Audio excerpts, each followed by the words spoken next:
So hello everyone. मैं वापस आ गया हूँ आपके पास, आपके खिदमत में। ये हमारी इस चैप्टर का सेकंड लेक्चर है। इस लेक्चर के अंदर बेसिकली बहुत कुछ पढ़ने वाले हैं, बहुत कुछ। There are lot of things which going to study in this lecture. तो एक एक करके सारी चीज़ों को एकदम ध्यान से सुनिएगा, है ना। बहुत सी ऐसी चीज़ें होंगी जो हो सकता है आपको पता हो, कुछ चीज़ें ऐसी भी हो सकती हैं जो आपको ना पता हो, तो इसलिए सिंसियरली इस लेक्चर को एकदम ध्यान से सुनिए। तो स्टार्ट करता हूँ जनरल टर्मिनोलॉजी से। हेडिंग डालिएगा मेरे साथ साथ, some general terminologies.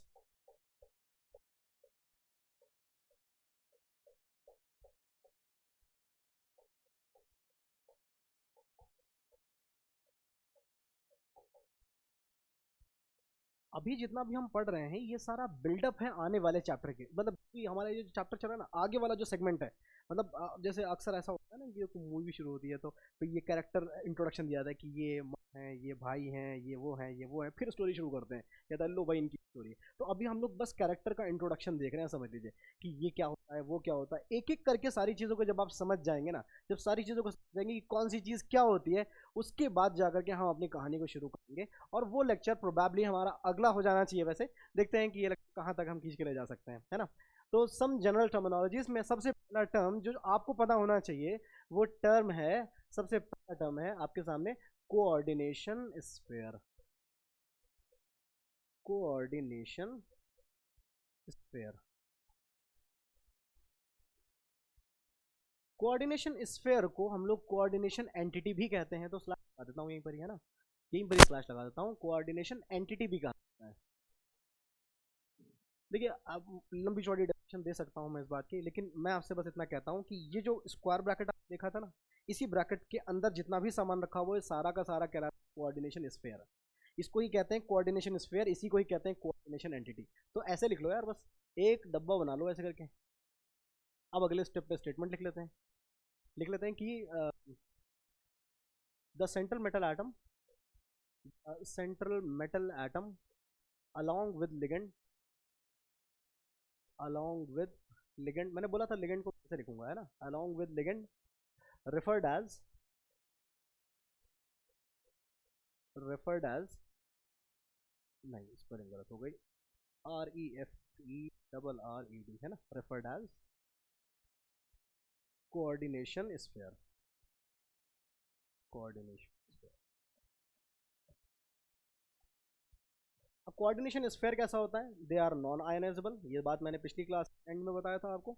They are non ionisable, यानी कि अगर आपने इसको उठा के पानी में डाला, है ना, नॉन आयोनाइजेबल, यानी कि अगर आपने इसको उठा करके पानी में डाल दिया तो इस पे रत्ती बराबर फर्क नहीं पड़ेगा। ये जैसा है वैसे का वैसे रह जाएगा इंटैक्ट, इसको कोई फर्क नहीं पड़ता, है ना, कि आप कितना भी इसमें पानी भर दो। Okay, next. अच्छा, एक पॉइंट यहाँ से ये आ सकता है कि अगर जैसे मैंने एसिड डाल दिया, एसिड तो डिहाइड्रेटिंग एजेंट होते हैं, क्या वो इनके अंदर के मौजूद के पानी पानी जो इसके प्लेट से अगर रखा हुआ है, इसके अंदर अगर वाटर है कुछ फंसा हुआ, तो क्या इसके अंदर के वाटर को निकाल सकता है एसिड? इस बात का जवाब आप मुझे दीजिएगा कमेंट सेक्शन में। Okay, next. सेकंड, दूसरा टर्म पढ़ लेते हैं थोड़ा सा, है ना। दूसरा टर्म पढ़ते हैं। दूसरा टर्म आ जाता है इसमें, दूसरा टर्म है आपके सामने, आयोनाइजेशन स्फीयर। आयोनाइजेशन स्फीयर, ये मिलता जुलता लग रहा है ना एकदम। Coordination sphere, ionisation sphere. Ionisation sphere कहते हैं काउंटर आयन को, इसे ही कहा जाता है काउंटर आयन। तो इसकी डेफिनेशन क्या हो जाएगी, याद है आपको कि मैं इसकी बात नहीं कर रहा हूँ, मैं इसकी बात नहीं कर रहा हूँ, मैं इसके बाहर रखे हुए Z नाम के एलिमेंट की बात कर रहा हूँ, मैं इसकी बात कर रहा हूँ। ये है आपके सामने काउंटर आयन, बात समझ आ रही है। अब इसको डेफिनेशन चूंकि लिखना जरूरी होता है तो बस जिम्मेदारी के तौर पे लिख लेते हैं। तो लिखिएगा एनीथिंग, एनीथिंग, एवरीथिंग लिख लो भाई, एवरीथिंग लिख लो। Everything apart from, everything, everything apart from coordination sphere. Coordination sphere के अलावा आपको कुछ भी देखने को मिले बाहर की तरफ रखा हुआ, तो उसे ही कहते हैं आयनाइजेशन स्फीयर, जिसे हम कहते हैं काउंटर आयन, है ना, कोऑर्डिनेशन स्फीयर। ये तो समझ में आ गया आपको, बढ़िया है। है ना। अच्छा, ये आयनिक हो भी सकते हैं, नॉन आयनिक भी हो सकते हैं, है ना। धीरे धीरे करके आप सब कुछ जान जाएंगे। खैर, क्या चीज़ जो बताता चल रहा हूँ उसको ध्यान रखो खाली। इस अंदर वाले को कहते हैं कोऑर्डिनेशन और बाहर वाले को क्या कहते हैं, आयनाइजेशन स्फीयर या फिर काउंटर आयन। अब ये नाम याद रखो, काउंटर आयन याद रखो आप, है ना। मेरे हिसाब से यही नाम ज़्यादा कॉमन है, तो आप काउंटर आयन याद रखना। ओके, एक टर्म ये हो गया। अब तीसरा टर्म इसमें खास क्या आ सकता है, तीसरा क्या आ सकता है भाई। अब इसके अंदर चलते हैं, कोऑर्डिनेशन के अंदर चलते हैं। तो इसमें आता है सेंट्रल मेटल एटम, है ना। तो थोड़ा सा समझते हैं सेंट्रल मेटल एटम को। Central metal atom, metal atom, okay. देखिए, सेंट्रल मेटल एटम क्या चीज़ है। सेंट्रल मेटल एटम नाम से ही पता चल रहा है, it is centre character. Centre character जिस मूवी की बात कर रहा था, उसी मूवी का मेन हीरो यही तो है। इसी की वजह से तो कॉम्प्लेक्स बना है। इसकी वजह से कैसे इसकी वजह से कैसे बन गया यार कॉम्प्लेक्स। है इसके पीछे एक रीज़न, बहुत अच्छा रीज़न है इसका, है ना। वो रीज़न हम डिस्कस करेंगे आने वाली चौथी या पाँचवीं क्लास के बाद, है ना। चौथी या पाँचवीं क्लास लग जाएगी प्रोबेबली इसमें, इसके रीज़न तक आते आते। लेकिन अभी आप ये समझो, इसके नाम में ही सेंटर लिखा है ना, तो यानी कि कुछ ना कुछ सेंटर का यही है। इसी के अराउंड पूरी मूवी रिवॉल्व कर रही है इसकी, है ना। पूरे चैप्टर की कहानी इसी के अराउंड रिवॉल्व कर रही है। तो खैर, इसके बारे में थोड़ी बहुत बातें जान लीजिए आप, है ना। पहली बात क्या लिखेंगे, they are they are metal. Obviously, हाँ ऑब्वियसली सर, मेटल है तो मेटल ही होगा ना। नहीं, it is not mandatory required, है ना। It is not mandatory required. पहले तो लिखिए, they are metal, they are metal that generally belongs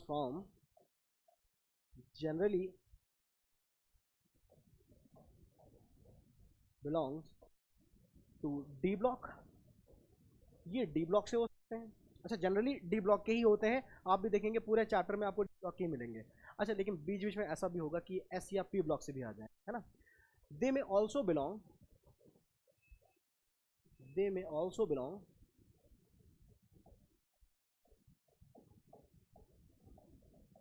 to s, to s और पी ब्लॉक। ये एस और पी ब्लॉक से भी हो सकते हैं। ठीक है, डन, ओके। आपको ही पता है एस ब्लॉक में तो पूरे के पूरे ही प्योरली मेटल्स होते हैं। पी ब्लॉक में भी कुछ हो सकते हैं, एल्यूमिनियम वगैरह है, ये सब तो आपको पता ही होगा, है ना। थोड़ा बहुत पीरियोडिक टेबल का बेसिक आइडिया पता है ना कि एस ब्लॉक कहाँ होता है। हाँ, ऐसे तो नहीं बैठे हुए हो कि बस पढ़ लेते हैं, सब कुछ आ जाएगा समझ में। S block, P block, D block और नीचे होता है एफ ब्लॉक, है ना। यही तो होता है। चलिए, नेक्स्ट पेज पे आते हैं।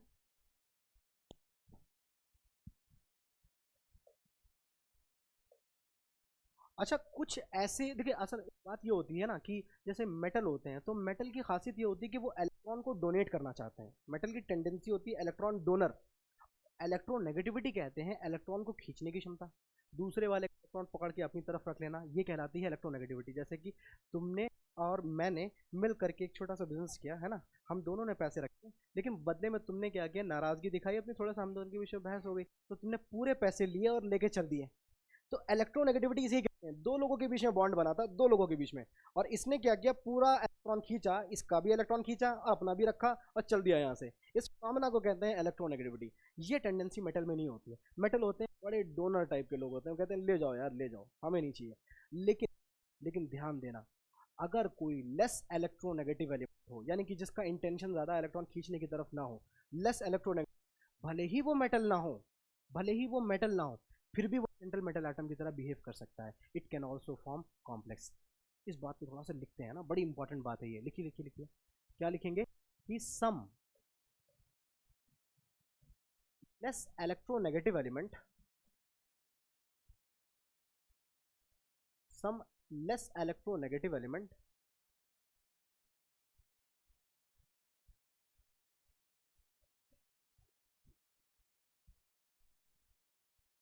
can also form complex,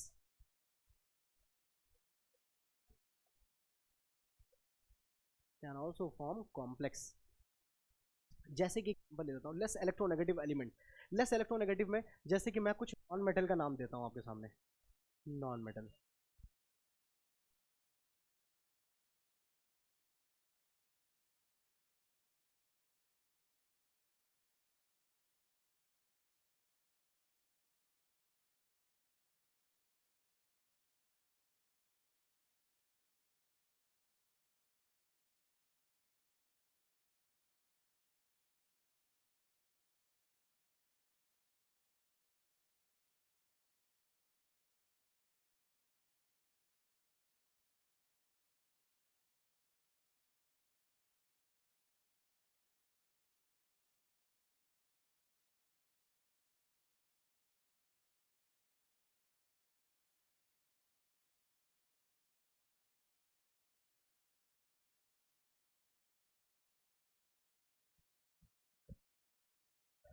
okay.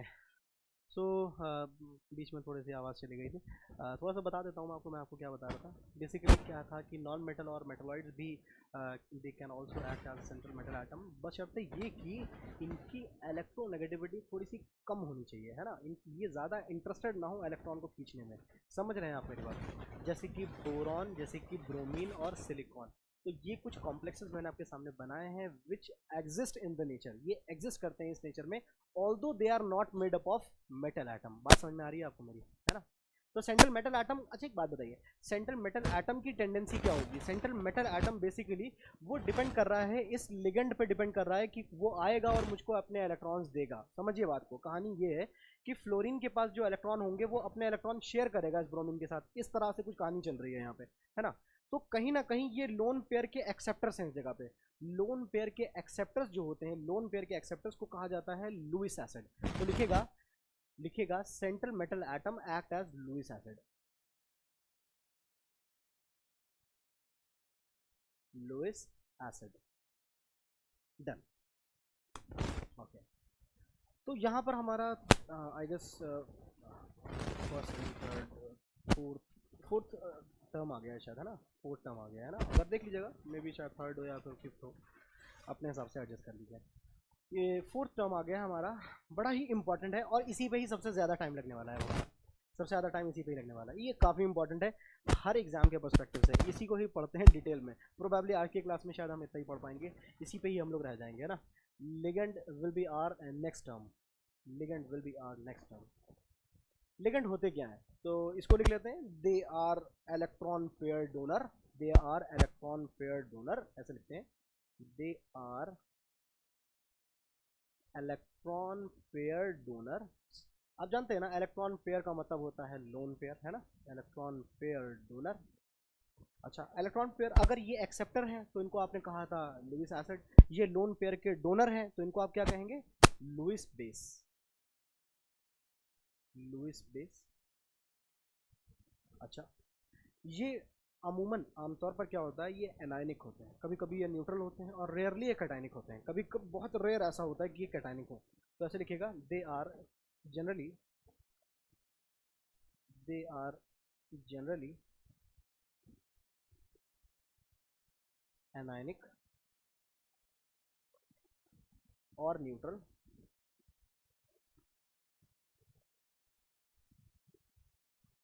But rarely cationic. But rarely cationic. Cationic का एग्जाम्पल यही लिख लीजिए, है ना। आगे जब पढ़ाऊंगा तो आपको उस टाइम पे थोड़ा सा रिकॉल हो जाएगा। एग्जाम्पल यही लिख लीजिए, NO प्लस लिख लीजिए। NO प्लस ये होता है नाइट्रोसोनियम आयन, है ना, इसको कहते हैं नाइट्रोसोनियम आयन। ओके।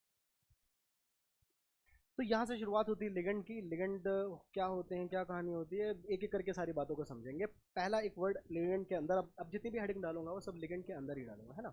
तो लिगेंड को on the basis of denticity कह सकते हैं, हम बांट सकते हैं। देखिएगा कि ऑन द बे, अब यहाँ पे लिख लेते हैं डेंटिसिटी। एक वर्ड आप समझिए पहले तो क्या होता है डेंटिसिटी। डेंटिसिटी, देखिए डेंटिसिटी क्या होता है। मान लीजिए आप किसी, आप लेट से अपनी कार से जा रहे थे, है ना, बढ़िया एकदम ड्राइव करते हुए जा रहे थे। अचानक से एक सामने से एक कार वाला आया, वो आपकी कार के एकदम पास से गुजर गया। जब पास से गुजरा तो दोनों ही कार में डेंट लग गया। ऐसा होता है, मतलब स्क्रैच सा पड़ गया, उसको डेंट कहेंगे, है ना। तो वो जो डेंट लग जाता है वो बिल्कुल ऐसा होता है क्या, बिल्कुल ऐसा होता है क्या, एकदम ऐसे निशान निशान से पड़ गए उसमें, है ना। ये डेंट ऐसा होता है। तो ऐसा कुछ निशान पड़ गए इसमें, तो आप कहेंगे ये मेरी कार में पड़ गया डेंट। ओके। अच्छा, डेंट पड़ जाना ही डेंटिसिटी कहलाता है। अब इस सेंस में कैसे पता लगाएंगे, ऐसे समझिए कि जब लिगेंड और सेंट्रल मेटल आटम आपस में एक दूसरे के करीब आते हैं, जब लिगेंड और सेंट्रल मेटल आटम एक दूसरे के करीब आते हैं, तो उस टाइम पे क्या होता है, इनके बीच में कुछ कोऑर्डिनेट बॉन्ड्स बन रहे होते हैं। उस दरमियान इनके बीच में बन रहे होते हैं कुछ कोऑर्डिनेट बॉन्ड्स। वो कोऑर्डिनेट बॉन्ड की गिनती गिन लीजिए आप, कितने बन रहे हैं। एक बन रहा है, दो बन रहे हैं, चार बन रहे हैं, छह बन रहे हैं, कितने बन रहे हैं। जितने कोऑर्डिनेट बॉन्ड बन रहे हैं वही कहलाती है उसकी डेंटिसिटी। क्या बोला मैंने कहा कि सेंट्रल मेटल एटम और लिगेंड जब आपस में पास में आते हैं तो इनके बीच में कुछ बॉन्ड्स बन रहे होते हैं। इस दौरान इनके बीच में कुछ बॉन्ड्स बन रहे होते हैं। उन बॉन्ड्स की गिनती को गिनिए कि वो एक है कि दो है कि छह है, कितने हैं। जितने भी बॉन्ड्स हैं वही कोऑर्डिनेट बॉन्ड की गिनती कहलाती है उसकी डेंटिसिटी, है ना। तो लिखिए, इस बात को लिखते हैं कि the number of coordinate bonds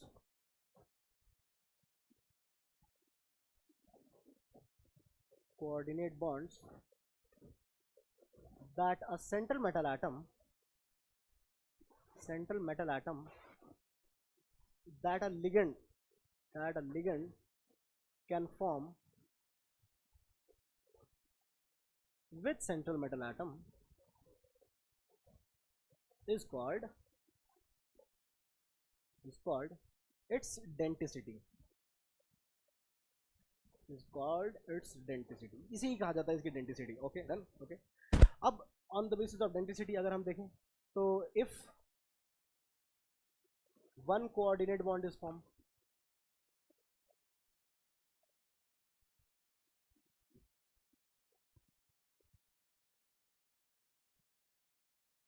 bye ligand, अगर लिगेंड के द्वारा एक ही कोऑर्डिनेट बॉन्ड बना है तो उसे आप क्या कहेंगे? तो उसे आप कहेंगे मोनोडेंटेट लिगेंड. इसे आप कहेंगे दोस्तों मोनोडेंटेट लिगेंड. बात समझ आ रही है? अगर एक ही बॉन्ड बना रहा है कोई लिगेंड तो उसको आप कहते हैं मोनोडेंटेट लिगेंड. अब इसी स्टेटमेंट को हम लोग कर लेते हैं. If two coordinate bonds are formed by ligand, सारी स्टेटमेंट कॉपी कर लीजिए ऊपर से. If two coordinate bonds are formed by any ligand, it is called as bidentate ligand. Okay, अगर दो से ज्यादा बना ले, लेट्स से इफ, फिर से करिए, if 6 coordinate bonds are formed by ligand ऐसे कर लीजिए. If 6 coordinate bonds are formed by any ligand, अगर कोई 6 बॉन्ड बना सकता है तो उसको आप क्या कहेंगे? Hexadentate ligand. इसको आप कहेंगे हेक्साडेंटेट लिगेंड. ये सब तो बड़े छोटे छोटे से नाम है, समझना तो आ ही रहा होगा. इसमें समझना कुछ है ही नहीं, ये तो खाली एक डेटा है, एक इन्फॉर्मेशन है जो मैं आप तक बस पहुंचा रहा हूँ. समझने का सिलसिला तो अभी शुरू भी नहीं किया हमने कुछ भी. तो इसमें एक बॉन्ड अगर कोई बना रहा है तो मोनोडेंटेट, 2 बना रहा है तो बाई, और 3 बना रहा है तो ट्राई, 4 बना रहा है तो टेट्रा, है ना. उसी तरह से 6 बना रहा है तो हेक्सा. बढ़िया, चलिए आगे बढ़ते हैं, है ना. ओके, एक टर्म आपने अभी अभी समझा, इसका नाम था डेंटिसिटी. एक टर्म और समझिए, मैं आपको सजेस्ट कर रहा हूँ कि इस टर्म को थोड़ा सा ध्यान रखिएगा, क्योंकि ये टर्म जो है ना रिसेंटली कई सालों में, अभी रिसेंट ईयर्स में कई बार पूछा जा चुका है बोर्ड्स में, है ना. तो अगर बोर्ड्स के लिहाज से आप इस वीडियो को देख रहे हैं तो इस टर्म की डेफिनेशन समेत इसको याद रखिएगा, है ना. तो अगला टर्म लिखिएगा चिलेशन. अच्छा, जेई वगैरह में इस पर काफ़ी सवाल आ जाते हैं. तो चिलेशन का जो है ना इफेक्ट असल में ये आगे चल करके मैं रिलेट करूँगा इसको एंट्रोपी से रिलेटेड, जब रिलेट करने की कोशिश करूँगा तब इसमें जेई पे अच्छे सवाल बन जाते हैं. बाकी नीट में इसमें एक बहुत अच्छा सवाल आया, वो मैं अभी थोड़ी देर में डिस्कस करूँगा आपको. तो चिलेशन नाम का एक टर्म है जिस वर्ड को आपको ध्यान से समझना है. चिलेशन क्या होता है?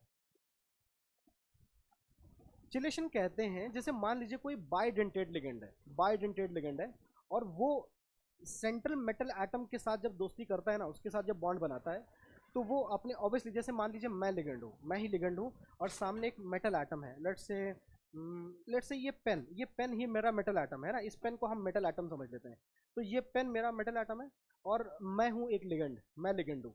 तो अगर मैं इसको एक हाथ से पकड़े हुए हूँ तो मैं क्या कहलाऊंगा? मैं कहलाऊंगा मोनोडेंटेट लिगेंड, बिकॉज मैंने इसको एक ही हाथ से तो पकड़ा हुआ है. अच्छा, अगर मैं इसको दोनों हाथों से पकड़ लूँ, मैंने इसको दोनों हाथों से पकड़ लिया, तो आप अगर ध्यान दें तो मेरे और इसके बीच में एक रिंग फॉर्म हो गई. क्या मेरे और उसके बीच में एक रिंग फॉर्म हो गई? अगर मेरे और उसके बीच में एक रिंग फॉर्म हो रही है, बिकॉज रीजन क्या था? क्योंकि मैं बाइडेंटेट लिगेंड हूँ, मैं 2 हाथों से इसको पकड़ रहा हूँ. बात समझ में आ रही है? अगर मैं मान लो मैं शैतान होता और मेरे 6 हाथ होते, है ना, तो मैं 6 हाथों से इसको पकड़ लेता तो अलग ही कहानी होती. अभी समझो 2 हाथों वाली, है ना. मैंने इसको 2 हाथों से पकड़ लिया, जैसे 2 हाथों से पकड़ा तो मेरे और उसके बीच में एक रिंग फॉर्म हो गई. वो रिंग फॉर्मेशन ही कहलाता है चिलेशन. तो स्टेटमेंट क्या बनी मेरी इंग्लिश में? बढ़िया सी इंग्लिश बनाते हैं. देखो कि व्हेन अ बाइडेंटेट लिगेंड, ऐसे लिखिएगा कि when a bidentate ligand, bidentate की नजर से लिख रहा हूं मैं, है ना. When a bidentate ligand forms coordinate bond, when a bidentate ligand forms coordinate bond with central metal atom. जब बाइडेंटेट लिगेंड यानी कि मैं सेंट्रल मेटल एटम के साथ बॉन्ड बना रहा हूं तो एक रिंग फॉर्म हो रही है ना. The formation of ring occur, formation of ring occur, the formation of ring occur.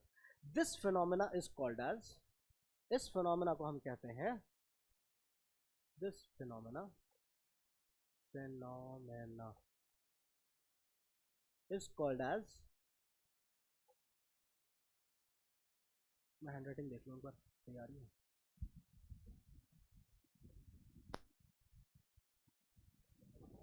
When a bidentate ligand forms coordinate bond, the formation of ring occur, हाँ thank you, of ring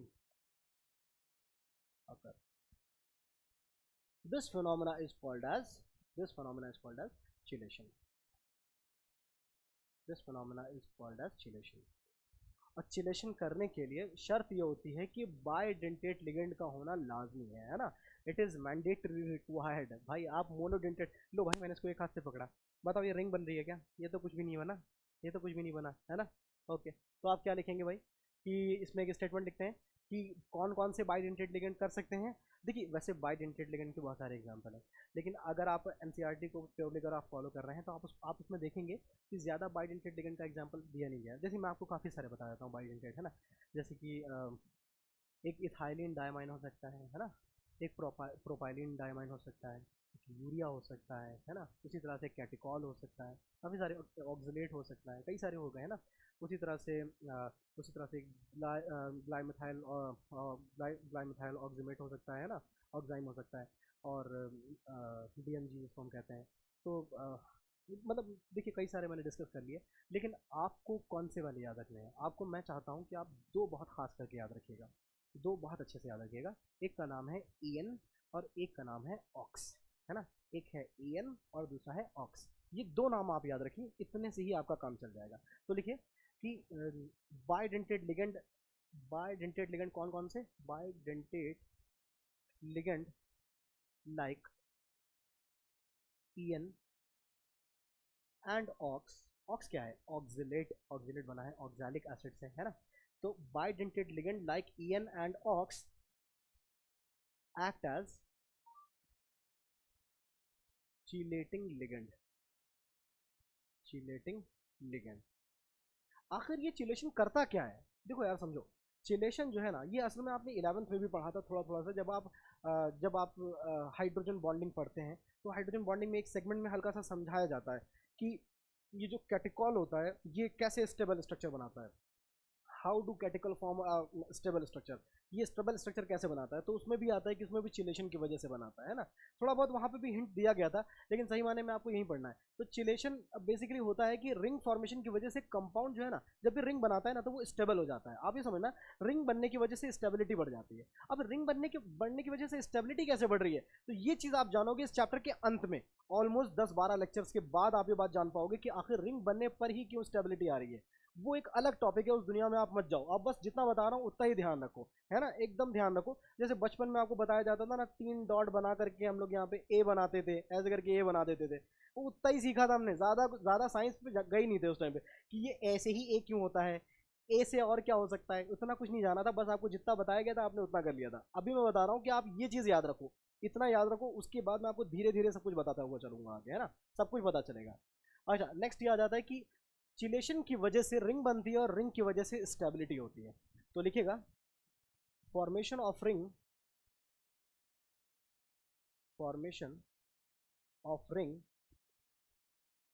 increases stability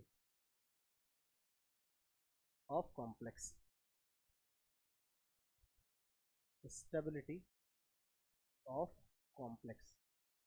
complex की stability को ये increase करता है। Okay, एक statement और थोड़ा सा ध्यान रखिए कि 5 to 6 मेंबर्ड रिंग, ऐसा देखा गया कि 5 से 6 मेंबर की जो रिंग होती है ना वो ज़्यादा स्टेबल होती है। इसीलिए जैसे हम लोगों ने पढ़ा होगा, अब पता नहीं आपने पढ़ा है कि नहीं पढ़ा है, कि ग्लूकोज का जो स्ट्रक्चर होता है वो 5 मेंबर्ड रिंग होती है ना। उसी तरह से वो 6 कार्बन जो होता है वो रिंग के बाहर होता है, तो 5 मेंबर की रिंग बना करके ज़्यादा स्टेबल हो गया, बिकॉज उसका स्ट्रक्चर पायरान से डिराइव किया गया था, है ना। उसी तरह से फ्यूरान से डिराइव किया गया था फ्रक्टोज का स्ट्रक्चर, तो वो भी रिंग बना देते हैं। जबकि लीनियर स्ट्रक्चर पहले साबित करने की कोशिश की थी, लेकिन हमने ये पाया कि ring structure are more stable, है ना। और भी दूसरे अलग अलग टेस्ट करके देखे गए थे जिसमें पता ये चला कि glucose carries a ring structure. यार 5 to 6 मेंबर्ड रिंग, अगर 6 मेंबर की रिंग बनाई गई है, 5 to 6 membered ring, 5 to 6 membered ring is more stable. अब जरा मैं एक एग्जांपल दे करके बात क्लियर कर देता हूँ, है ना।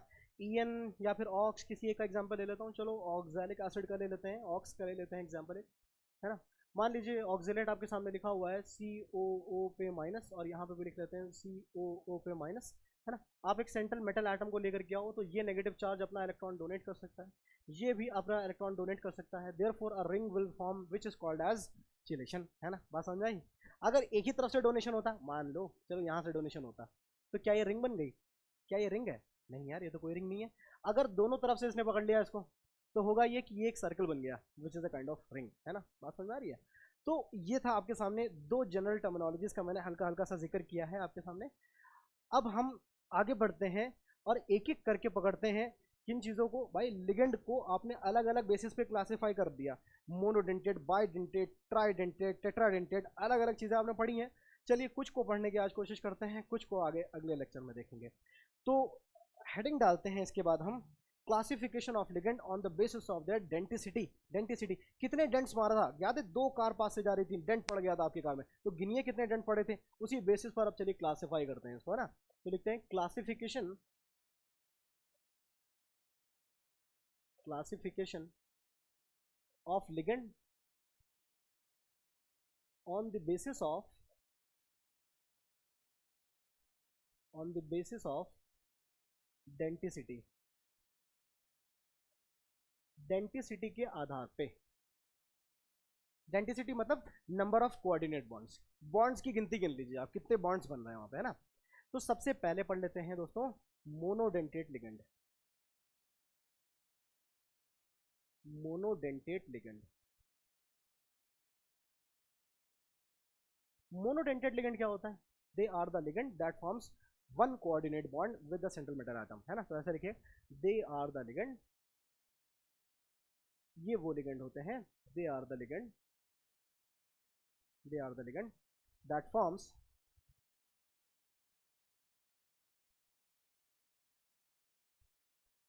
वन कोऑर्डिनेट बॉन्ड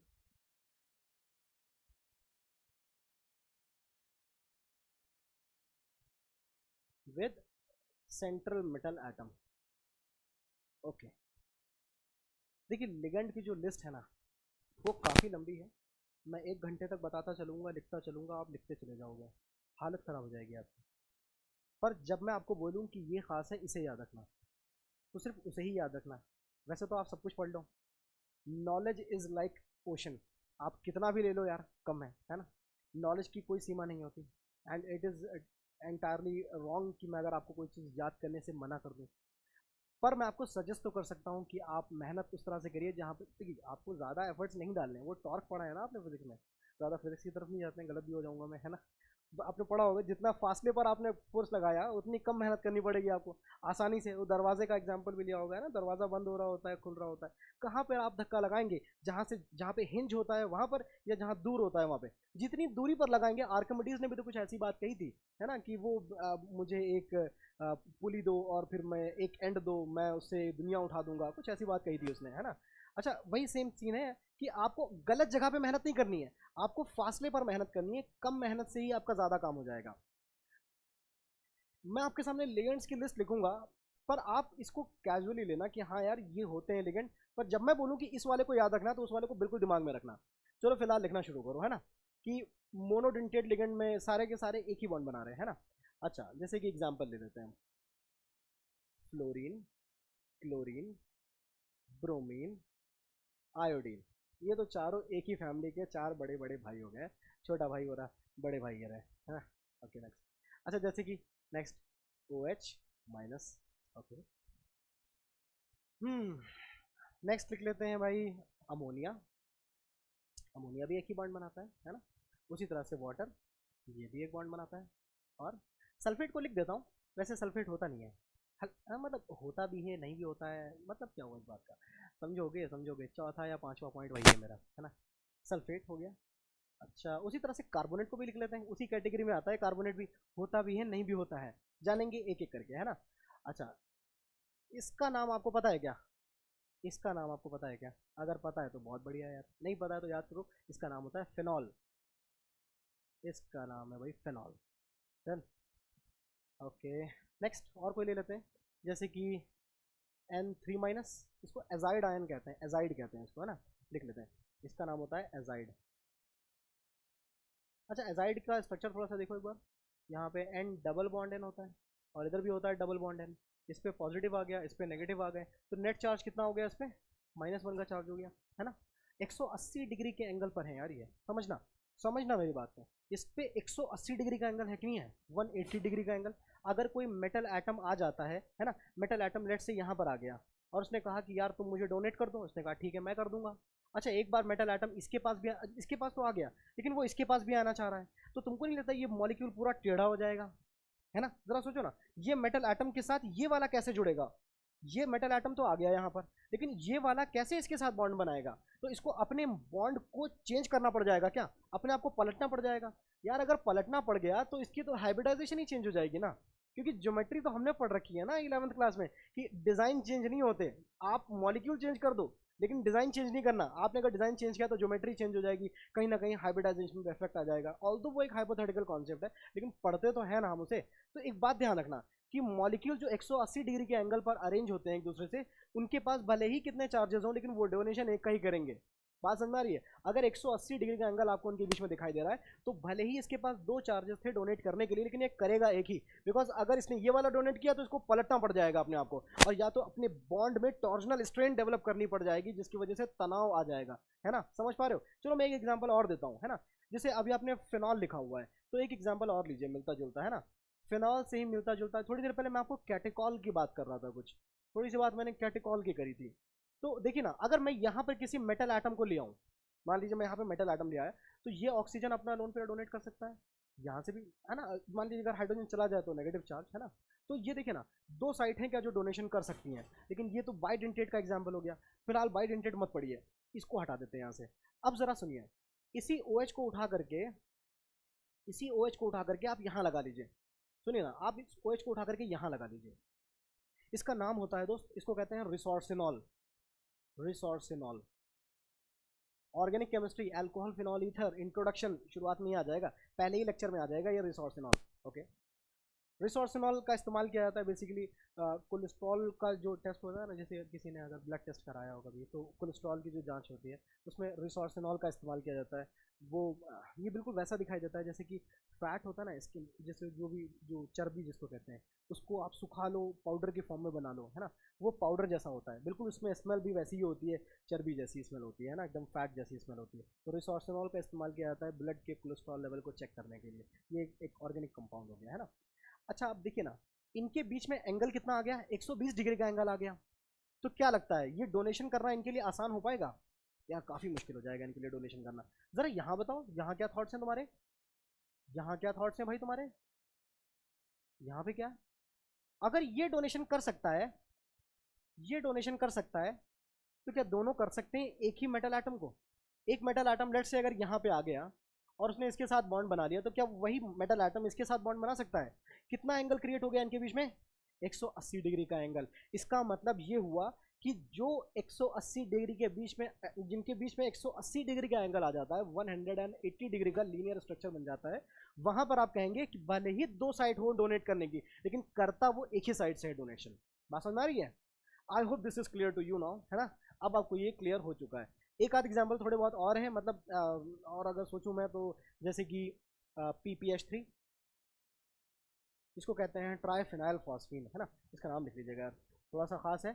जब आगे चल करके चैप्टर के एंड में हम लोग पढ़ेंगे, विल्किंसन कैटलिस्ट के नाम से पढ़ते हैं, विल्किंसन कैटलिस्ट।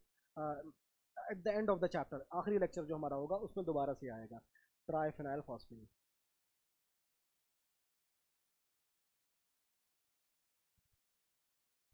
कितना बड़ा नाम है, स्पेलिंग मिस्टेक तो नहीं हुई है। ट्राइफेनाइल फॉस्फेन, हाँ सही है सही है। इसका स्ट्रक्चर बना लें क्या, देखो इधर बना लेते हैं। ट्राइफेनाइल, फेनाइल का मतलब होता है बेंजीन की रिंग, है ना।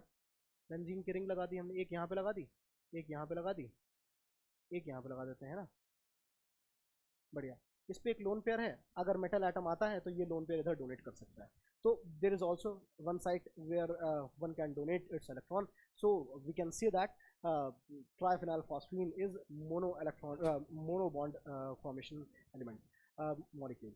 तो इस तरह से आपके सामने ऐसी चीज़ मैंने रख दी है, ट्राइफेनाइल फॉस्फीन। काफ़ी बड़ा भारी सा मॉलिक्यूल दिखाई दे रहा है ना, काफ़ी तगड़ा सा दिखाई दे रहा है। ट्राइफेनाइल फॉस्फीन है, तो आप सिंपली एक फॉस्फीन को भी तो लिख सकते हैं, PH3, है ना, ये फॉस्फीन भी हो सकता है ना। उसी तरह से स्टेबिन भी हो सकता है आपके सामने, है ना, SbH3, स्टेबिन भी हो सकता है आपके सामने। खैर, ये तो कुछ एग्जाम्पल थे आपके सामने जो मैंने मोनोडेंटेड लिगेंड के दे दिए हैं।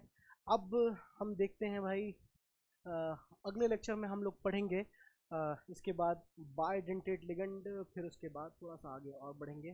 फिलहाल के लिए अगर आपको किसी भी तरह का डाउट है, अगर आप स्क्रीनशॉट लेना चाहें तो ले लें, ठीक है। बाकी मिलते हैं आपसे अगली क्लास में, तब तक अपना ख्याल रखिए।